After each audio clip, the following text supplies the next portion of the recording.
Hello again, my name's Gabe Zollner. You want to go take a little peek at a little video clip on Western Center for Journalism. They actually have a number of very interesting postings. This one is titled Convicted Terrorist Worked as Obama-Care Navigator. Well, if you've watched some of my previous videos, I've made mention of the fact that a number of individuals have popped up that were convicted felons as navigators. And some of those people were convicted of fraud crimes, which is really interesting. Huh? They know how to navigate through fraud, don't they? Oh, yeah. Anyway, this article on Western Center for Journalism, it talks about Rasmieh Yousef Odehm. And she was a member of the Palestinian Liberation Front, you know. And back in 1969, she was convicted of a bombing where two young people were blown to pieces.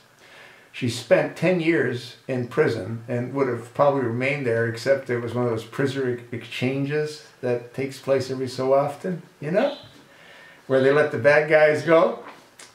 Anyway, she got released, and eventually she found her way to the United States, became an American citizen. And in the wonderful state of Illinois, that's where she was when she started working as a navigator. And what ended up happening was, I guess someone sort of clued in on it. Illinois does do background checks on the navigators, although it's not a federal requirement, which is really interesting, is it not? That's how you got so many convicted felons in the program. I guess, you know, they're scraping the barrel to get whatever they can to be navigators. Yeah, well, anyway, it's a works program.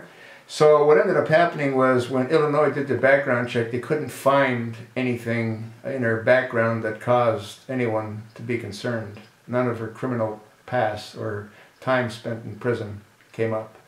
And according to what this article on Western Center for Journalism states, or the video states, it's probably likely she'll serve some time in an American prison before she's sent back to wherever she came from, because she supposedly lied on her initial application when she became an American citizen. You know, you wonder who else lied about being an American citizen. You think maybe that the guy hanging out at 1600 Pennsylvania Avenue might be guilty of the same thing? I'm sort of inclined to think so. How about you?